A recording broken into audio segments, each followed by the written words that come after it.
안녕하세요. 청취자 여러분, 더 딥다이브입니다. 오늘은 여러분께서 보내주신 자료들 이걸 보면서 AI가 있잖아요. 스스로 얼마나 확신하는지, 그러니까 신뢰도를 어떻게 매기는지, 또 왜 가끔 좀 엉뚱한 답을 내놓는지 이걸 좀 깊이 파헤쳐 보려고 합니다. 네, 안녕하세요. 이게 참 흥미로운 주제죠. 결국 핵심은 그거거든요. AI가 배운 세상이랑 실제 마주하는 현실 세계, 그 사이의 간극 문제예요. 간극이요? 네, 그 차이 때문에 오류가 생기는 건데 보내주신 자료들을 보면 이 간극, 그러니까 불일치를 크게 두 가지 유형으로 나누더라고요. 그리고 개발자들이 이걸 어떻게 관리하려고 하는지 그걸 좀 자세히 볼 수 있을 것 같습니다. AI도 자신감이 있다니 신기하네요. 그 자료 보니까 AI가 답을 내놓으면 거기에 신뢰도 점수 같은 걸 매긴다고요?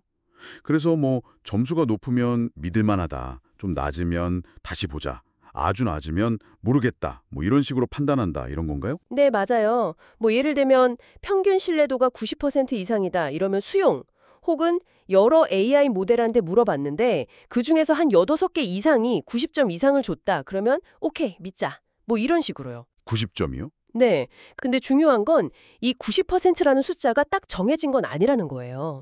그런가요? 네. 예를 들어서 뭐 의료 영상 판독하는 AI다 그러면 기준이 훨씬 까다로워야겠죠. 99% 이상 뭐 이렇게요. 그렇죠. 생명이 달렸으니까. 맞아요. 근데 뭐 그냥 상품 추천 AI다 이러면 좀 틀려도 괜찮으니까 기준이 좀 더 너그러울 수도 있고요.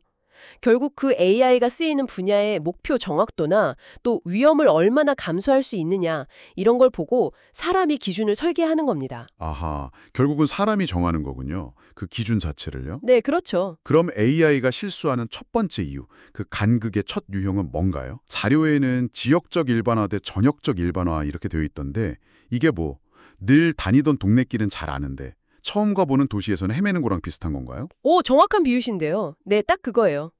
AI는 학습 데이터라는 익숙한 동네에서는 성능이 꽤 좋아요. 그런데 실제 세상은 훨씬 복잡하고 예측 불가능하잖아요.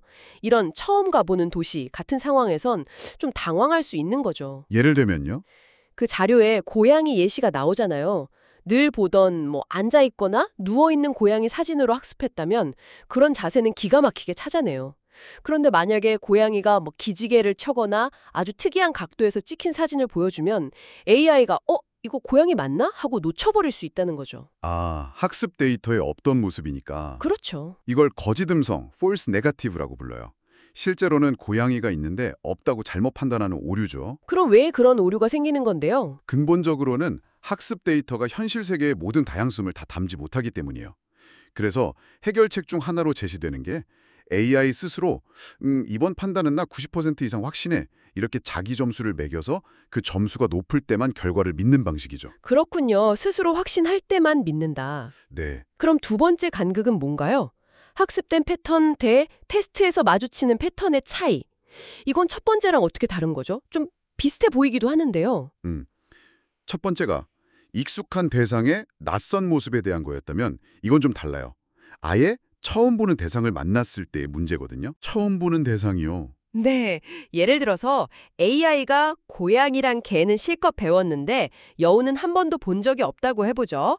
그러다 갑자기 테스트에서 여우 사진을 딱 보여주면 AI는 당황하겠죠. 배운 적이 없으니까. 그래서 자기가 아는 것 중에서 그나마 제일 비슷해 보이는 거, 뭐 고양이나 개로 잘못 분류해버릴 수 있다는 거예요. 여우를 개나 고양이로 본다. 그렇죠. 이걸 거짓 양성, false positive라고 해요. 여우가 아닌데 맞다고, 즉 고양이나 개라고 잘못 인식하는 오류죠. 이것도 참 문제겠네요. 네, 그래서 이런 경우엔 또 다른 방법을 쓰는데 AI 모델 하나만 믿는 게 아니라 여러 모델한테 동시에 물어보는 거예요. 그래서 여러 AI가 이거 고양이 같은데 하고 만장일치에 가깝게 같은 답을 내놓을 때만 그 결과를 신뢰하는 식으로 오류를 줄이려고 하죠. 여러 명이 동의해야 믿는다. 집단지성이네요, 일종의. 네, 그런 셈이죠. 그러니까 AI가 이렇게 좀 아리송해하는 순간들이 있다는 거군요. 너무 확신하지도 못하고 그렇다고 완전 틀렸다고 보기도 애매하고. 이런 애매한 상황은 그럼 어떻게 처리하나요? 그 자료에 그레이존이라는 말이 나오던데요. 네, 맞습니다. 바로 그 애매함을 관리하는 영역이죠. 그레이존. 이것도 AI 판단의 평균 신뢰도 점수를 기준으로 대응 방식을 다르게 가져가요. 어떻게 다른데요? 예를 들어 90점 이상이다. 이건 뭐 확실하다고 보고 바로 수용하는 거죠. 자동으로 처리하고요. 근데 만약 80점에서 89점 사이다. 이건 좀 애매한데 싶은 거예요. 그래서 일단 사용자한테 이거 한번 확인해 보세요 하고 검토 요청을 보내는 식입니다. 사람이 확인하는 거군요. 네. 그리고 70점에서 79점 사이다. 이건 이거 많이 애매한데 수준이라서 전문가가 직접 나서서 좀 더 깊게 들여다봐야 한다고 판단하고요.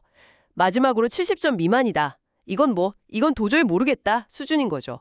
그래서 판단 자체를 보류하고 이 데이터는 나중에 다시 학습할 때 써먹어야겠다 하고 재학습 데이터로 분류해버립니다. 와, 되게 체계적이네요.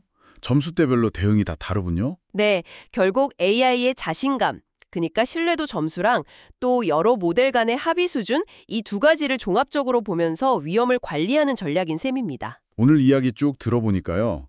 결국 AI의 실수라는 건 AI가 학습한 환경이랑 실제 현실 사이에 어쩔 수 없는 그 간극 때문에 생기는 거고, 개발자들은 이 간극을 메우기 위해서 신뢰도 점수라든지 여러 모델의 의견을 듣는 다수결 원칙이라든지 또 방금 말씀하신 그 그레이존 처리 같은 여러 장치들을 이용해서 불확실성을 관리하려고 엄청 애쓰는 거군요. 네, 맞습니다. 그렇게 정리할 수 있겠네요. 그래서 이게 다 무슨 의미일까요?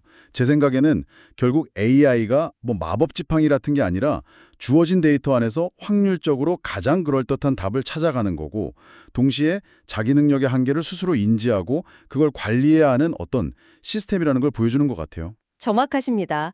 그래서 우리가 AI를 볼 때 단순히 이거 작동하네 이걸 넘어서서 어떤 조건에서 그리고 얼마나 믿을 만하게 작동하는지를 이해하는 게 정말 중요해요. 그렇죠. 그래야만 우리가 이 기술을 더 현명하게 또 좀 더 비판적으로 활용할 수 있게 되겠죠. AI의 자신감이 항상 실제 능력과 일치하는 건 아니라는 점, 이걸 꼭 기억해야 합니다. 네, 명심해야겠네요. 자, 그럼 마지막으로 청취자 여러분께 질문 하나 던지면서 마무리할까 합니다. 오늘 이야기에서 AI의 신뢰도 기준을 정하는 게 굉장히 중요하다고 했잖아요. 만약에요, 사람의 생명과 직결될 수 있는 자율주행차에 안전을 책임지는 AI가 있다고 치고요. 또 다른 하나는 뭐 그냥 영화 추천해주는 AI인데 이건 좀 틀려도 사실 큰일 나는 건 아니잖아요.